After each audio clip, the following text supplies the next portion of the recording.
My dear student, I am Asadur Rahman, Chairman, Geography and Environment Department, Mahmudpur Kendriya College, Dhaka.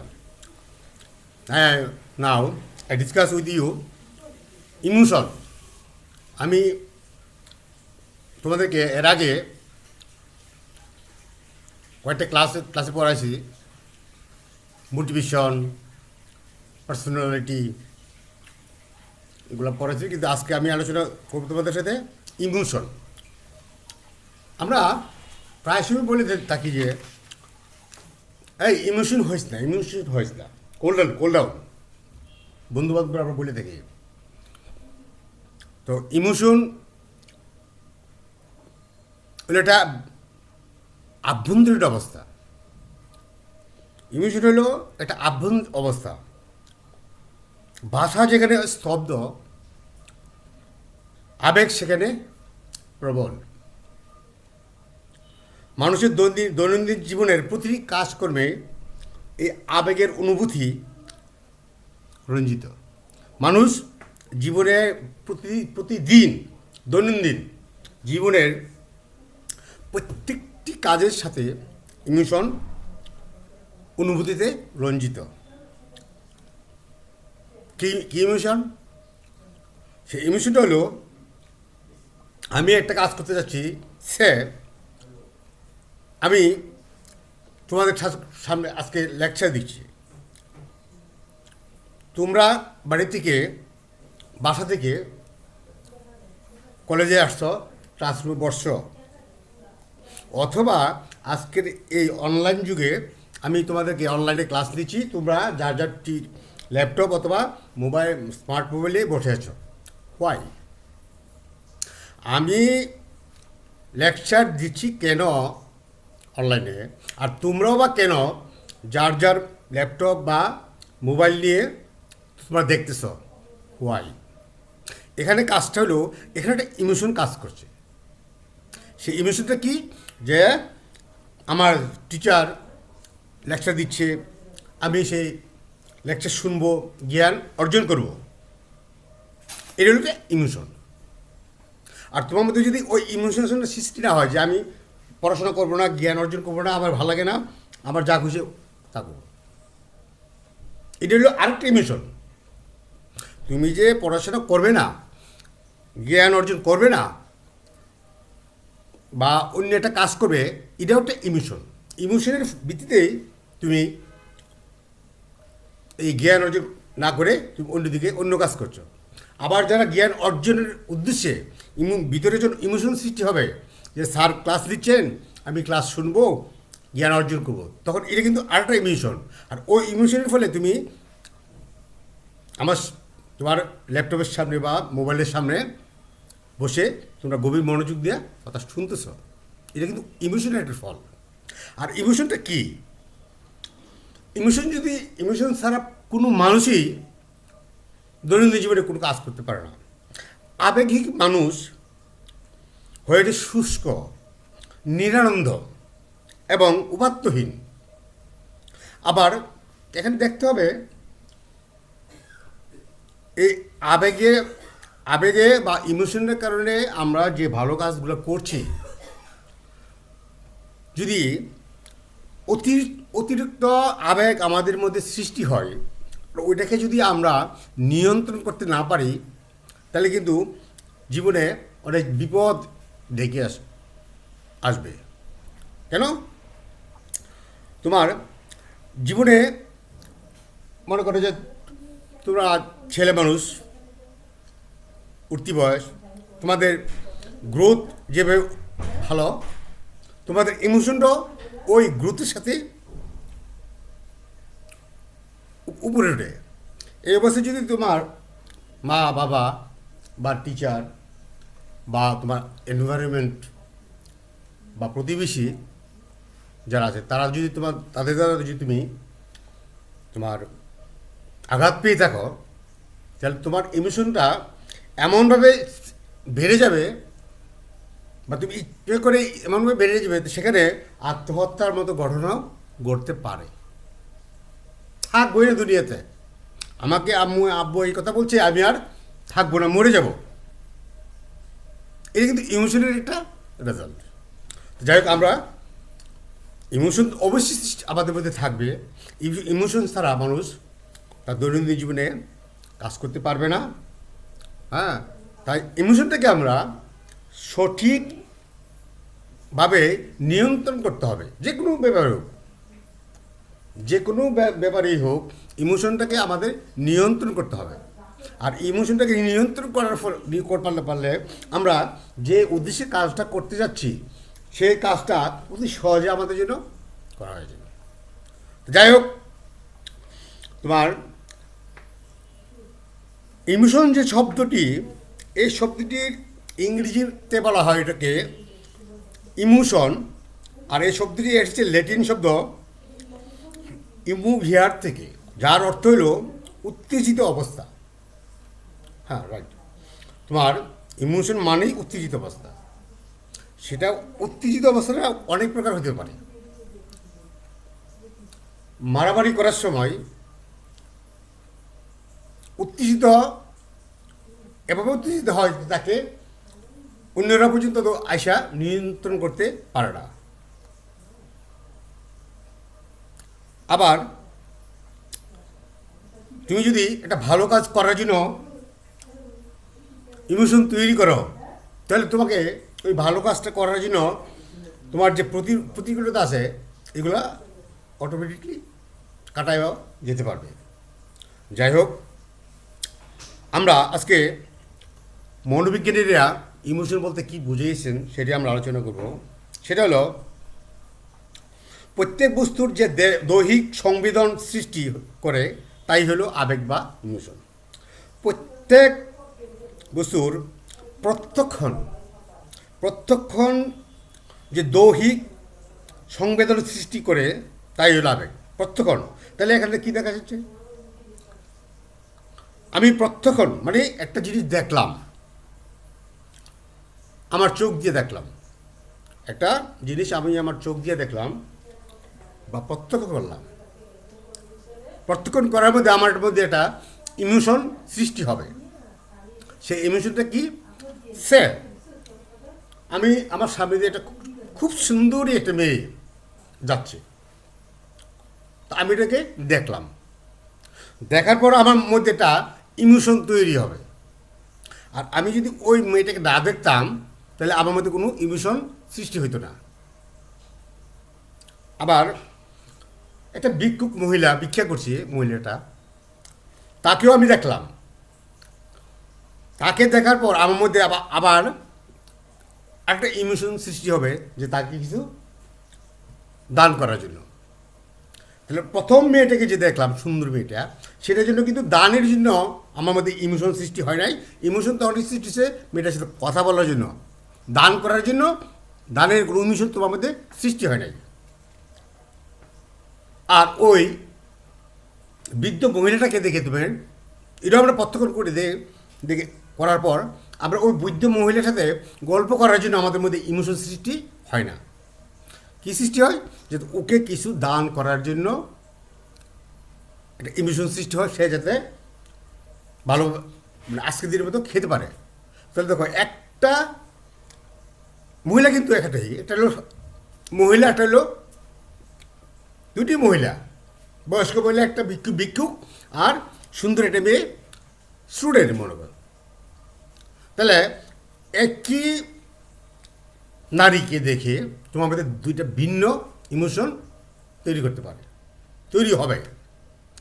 যেমন আরেকটা আমি এখানে কথা টেনে আনছি, তোমরা যখন বাসায় থাকো, তোমাদের বাসার মধ্যে যেভাবে আচরণ করো, তোমার ভাই বোন মা বাবা ইত্যাদির সাথে যে আচরণটা তোমরা করো, সেই আচরণটা তুমি কলেজে ক্লাসে এসে সেই আচরণটা করতে পারো না।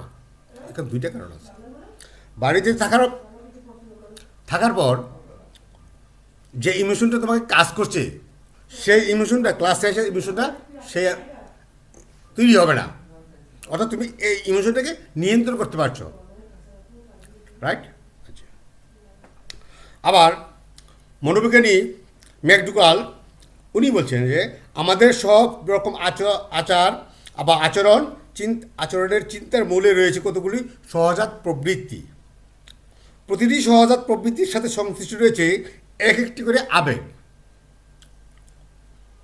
আমাদের যে আচরণ ও আচরণের চিন্তার যে মূলে রয়েছে যে একটা প্রবৃত্তি রয়েছে, এটা প্রবৃত্তি মানে কি? শরীরে একটা অবস্থা, আরবিতে এটাকে বলা হয় নফস, অর্থাৎ দৈহিক মনোবৃত্তি।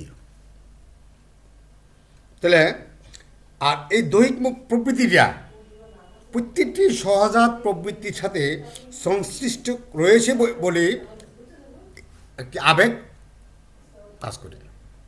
অর্থাৎ আমাদের প্রত্যেকটি মানুষের বা প্রাণীর তোমার চিন্তার মূলে এক একটা ইমোশন জড়িত। যেমন তুমি যদি ব্যাংকে যাও, তখন তোমার এই ব্যাংকে অনেক টাকার বান্ডেল দেখে তোমার মধ্যে একটা ইমোশন সৃষ্টি হবে যে আমি যদি সবগুলো টাকার মালিক হইতে পারতাম। এটা কিন্তু একটা ইমোশন, বাট তুমি এটাকে কন্ট্রোল করছো। আবার ব্যাংকে বাড়ি বের হওয়ার পর যখন তুমি ক্লাসে আসবে, তখন কিন্তু তোমার টাকার প্রতি যে আবেগ, এই আবেগটা থাকবে না। তখন এই আবেগটা চলে আসবে ক্লাস যিনি লেকচার দিচ্ছেন যে স্যার বা ম্যাডাম, তাদের প্রতি তোমার মনোভাবটা চলে আসবে। যাই হোক, আমরা ইমোশনের সংজ্ঞা প্রদান করতে গিয়ে দিয়ে যে জিনিসটা আমরা বুঝতে পেরেছি সেটারও আবেগ হলো একটি আলোড়িত বা উত্তেজিত অবস্থা। উত্তেজিত অবস্থা আবেগ, বেসিক্যালি এটা আবেগ উত্তেজিত, আর ইমোশন মানে হলো উত্তেজিত অবস্থা। আর এই উত্তেজিত অবস্থাটাকে নিয়ন্ত্রণ করার মধ্যে দিয়া সে আগায় যেতে পারবে। আর এই আবেগটা যখন বা উত্তেজিত অবস্থাটাকে সে যখন নিয়ন্ত্রণ করতে পারবে না, তখন সে অপরাধমূলক কিছু বা অপরাধ বা আইনশৃঙ্খলা ভঙ্গের জন্য কিছু কাজ করবে। যাই হোক, আমরা ইমোশন সম্পর্কে আজকে সংজ্ঞা দিলাম, আলোচনা করব। ইমোশন যখন সৃষ্টি হয় তখন মানুষের মধ্যে তোমার কতগুলা দৈহিক পরিবর্তন লক্ষ্য করা যায়। যেমন হৃৎপিণ্ডের ক্রিয়া, আমরা জানি আমাদের যে হৃৎপিণ্ড আছে সেই হৃৎপিণ্ড হার্ট, হার্টবিট রেট, হৃৎপিণ্ডের ক্রিয়া হলো হার্টবিট রেট। অর্থাৎ হৃৎপিণ্ডের একটা রেট, বিট করার একটা রেট আছে, হার্টবিট। সেই হার্টবিটের আবেগ যখন আপ্লুত হয়ে যাবে, তখন হৃৎপিণ্ডের ক্রিয়া দ্রুত বেড়ে যায়, হার্টবিটটা বেড়ে যায়। এ সময় বুক দরফর করে, এরকম করে বুক দরফর করে। মনোবিজ্ঞানীরা পলিগ্রাফ নামক একটা উন্নত যন্ত্রের সাহায্যে আবেগকালীন হৃৎপিণ্ডের ক্রিয়া পরিমাপ করে দেখেছেন যে এই সময় হৃদকম্পন বেড়ে যায়। অর্থাৎ তুমি যখন দেখবে যে তোমার বন্ধু বা তোমার বেলা হয় যে যারা হাঁপাইতেছে, হার্টবিট বেড়ে গেছে, সে অনেক উত্তেজিত অবস্থায় আছে, অর্থাৎ সে একটা ইমোশন নিয়ে আছে। তারপরে আবার যদি দেখবা যে রক্তের চাপ, ব্লাড প্রেশার, এই ব্লাড প্রেশার আবেগের ফলে রক্তের চাপের পরিবর্তন দেখা যায়। লজ্জায় তখন মুখ লাল হয়ে যায়, তখন রক্ত ত্বকের দিকে প্রবাহিত হয়। আবার ভয়ে মুখ ফ্যাকাশ হয়ে যায়, এমন সময় রক্তের গতি ভিন্নমুখী হয়। এখানে দুইটা জিনিস আছে। আবেগকালীন সময় দেখা যায় কি তোমার লজ্জায় মুখমণ্ডল লাল হয়ে যায়। এর কারণটা কি? এর কারণটা হলো তখন রক্তের ত্বকের দিকে প্রবাহিত হয়, অর্থাৎ একটা আবেগ যখন মানুষের মধ্যে চলে আসে তখন লজ্জায় বা রাগে তার মুখমণ্ডল লাল হয়ে যায়, অর্থাৎ এখানে ব্লাড সার্কুলেশনটা বেশি হয়। আবার অনেক সময় তোমার কেউ যদি ভয় পায় তখন কি হয়, ভয় পেলে মুখ ফ্যাকাশ হয়ে যায়। তার কারণ হলো ভয় পাওয়ার সময় রক্তের যে চাপটা সেই চাপটা কমে যায়। আবেগকালীন সময়ে এই যে রক্তের চাপ কমে যায়, এই যাওয়ার ফলে মানুষ মুখমণ্ডল ফ্যাকাশ হয়ে যায়, কারণ ব্লাড সার্কুলেশনটা কমে যায়। যেমন আমি তোমাদেরকে একটা এক্সাম্পল দিতে চাচ্ছি, সেটা হলো যারা জমি চাষ করে, এই জমির মধ্যে যখন আলু, পটল, বেগুন টেগুন বা এগুলো লাগায়, এগুলো যদি বড় হয় তখন ওই জমির মালিক করে কি ওই জমির মধ্যে একটা কাকতারোয়া দিয়ে দেয়, লাগাই দেয়। তার মানে কাকতারোয়া কি, এটা একটা পাতিল বা একটা মানুষের মতো করে একটা কাকতারোয়া বাড়ায়, এটা জমিতে পুঁতে দেয়। তার অর্থ হলো এখানে মানুষ আছে, এই জন্য পাখিরা এই জমিতে বসবে না, খাদ্য নষ্ট করবে না। এই পাখিদেরকে তাড়ানোর জন্য এই কাকতারোয়াটা লাগানো হয়েছে। সে মনে করো আমি ওই কাকতারোয়াটা এখানে লাগিয়ে দিয়েছি। ঠিক আমি যদি আবার রাতের অন্ধকার, গুটগুটে অন্ধকারে যদি আমি এদিকে হেঁটে আসি,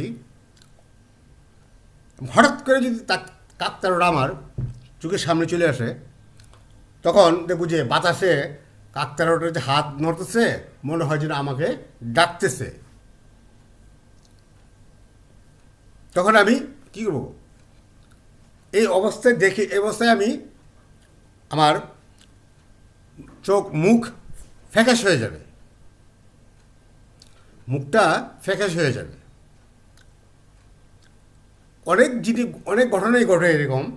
বাচ্চারা ভয় পায়, তো তারা ভয় পেলে কী হয়, ভয়ের তো কোনো ওষুধ নাই, তখন তার ব্লাড যে সার্কুলেশনটা, সেই সার্কুলেশনটা কমে যায়। এই জন্য আমি দেখেছি ওই দায়ের আগার মধ্যে একটু লবণ দিয়ে ওই ছেলেটা বা মেয়েটাকে খাওয়াই দেয়। আরেকজন জিজ্ঞেস কী খাওয়াচ্ছ, ও বলতেছে ডরের ওষুধ খাওয়াচ্ছি, অর্থাৎ ভয়ের ওষুধ খাওয়াচ্ছি।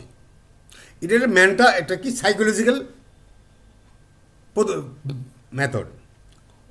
ভয়ের কোনো ওষুধ নাই, অর্থাৎ ভয়ের ওষুধ আমি খাওয়াচ্ছি, এই যে এটা তাকে শোনানোর অর্থ হলো ওই ছেলেটা বা মেয়েটা সে মনে করছে যে আমি ভয়ের ওষুধ ভয় পাইছি, কিন্তু মা আমাকে ভয়ের ওষুধ খাওয়াই দিয়েছে, এখন আর আমার কোনো ভয় নাই। আর সায়েন্টিফিক্যালি একটা কারণ হলো যখন লবণটা তার মুখে যায়, তখন লবণ তার ব্লাড প্রেশারটাকে বাড়াই দেয়। অর্থাৎ ভয় পাওয়ার পর যে তার ব্লাড প্রেশারটা ছিল কম, সেটা লবণ খাওয়ার পর ব্লাড প্রেশারটা সে একটু বেড়ে গেল। আর যখন তার ব্লাড প্রেশারটা কম ছিল তখন তো সে ফ্যাকাশ হয়ে গেছিল। আর যখন এই লবণ খাওয়ার পর তার ব্লাড প্রেশারটা বেড়ে যায়, তখন সে স্বস্তি ফিল করে এবং সে ঠিকই মনে মনে ভাবে ঠিকই আমাকে ভয়ের ওষুধ খাওয়ানো হয়েছে। এটা সাইন্টিফিক। তারপরে আমরা যে জিনিসটা দেখি আবেগের ফলে যে লালাক্ষরণের পরিবর্তন, আমাদের মুখে যে লালা হয়, সে লালা কী করে, সে লালার খাবারটাকে ডাইজেস্ট করতে সাহায্য করে বা ডাইজেস্ট করে। তখন আবেগ যখন হয়ে মানুষের মধ্যে চলে আসে, তখন সে আর খাওয়ার প্রতি তার থাকে না,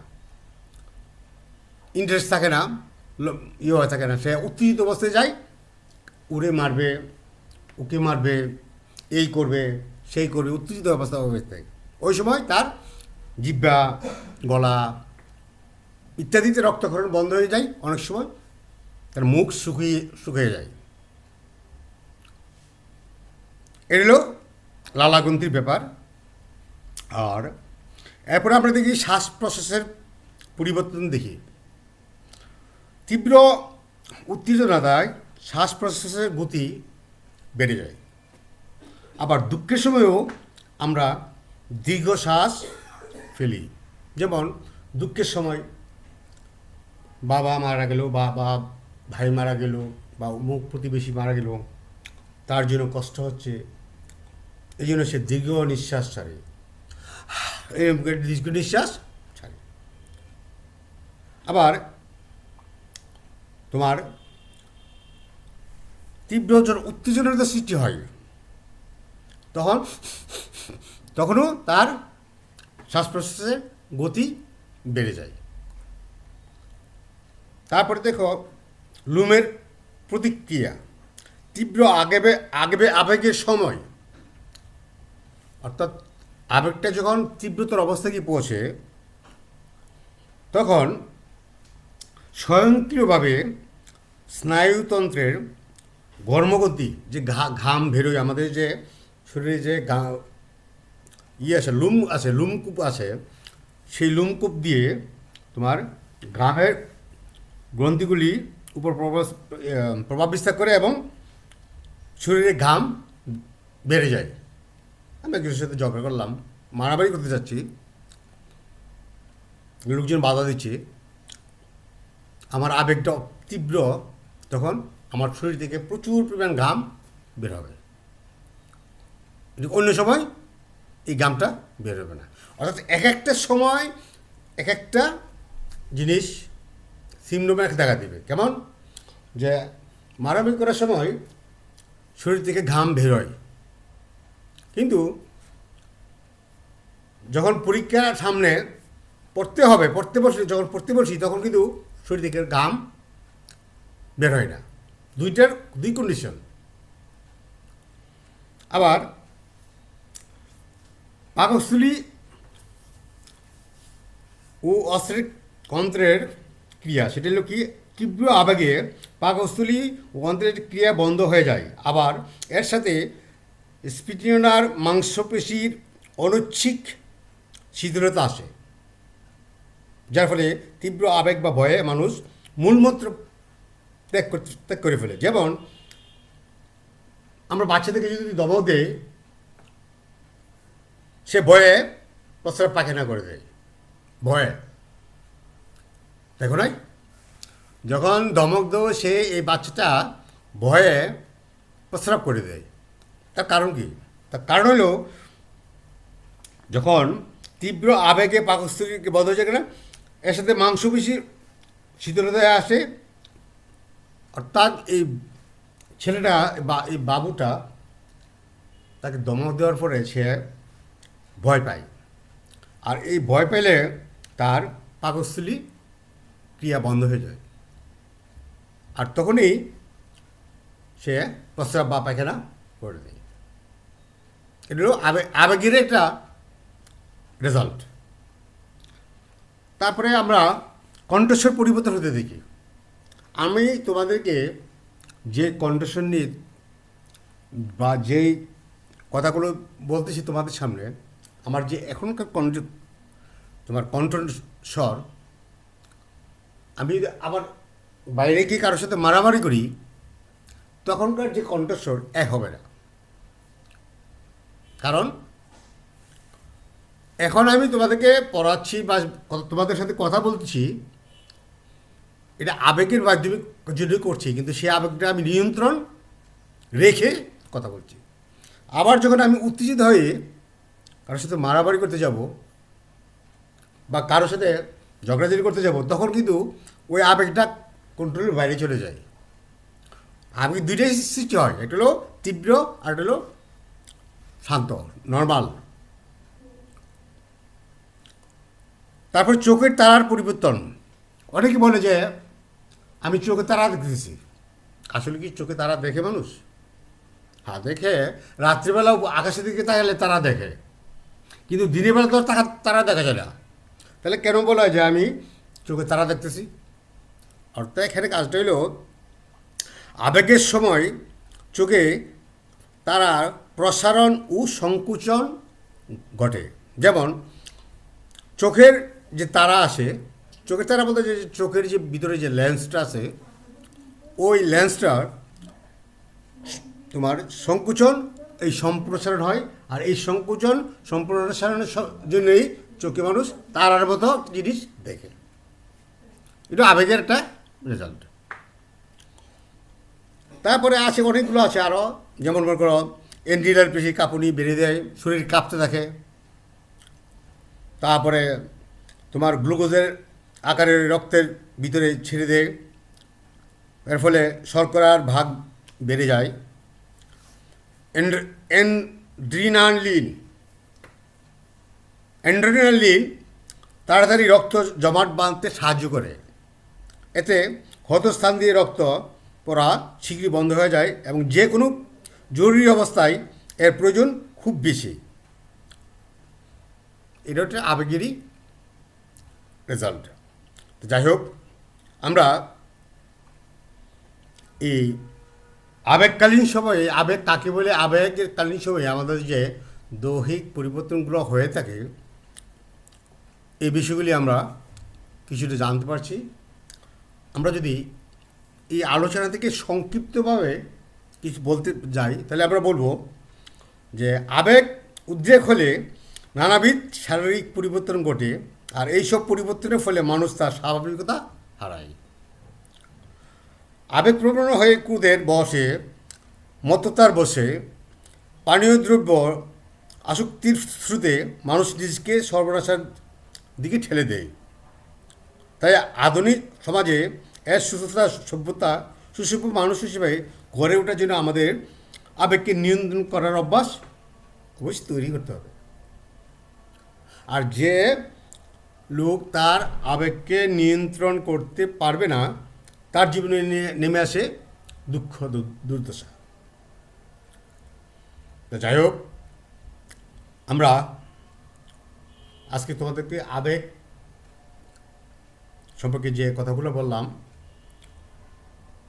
তোমরা বাসায় একটু অনলাইন থেকে নোট করেছ, বাসায় বই পড়ো, আর অনেক জানতে পারবে।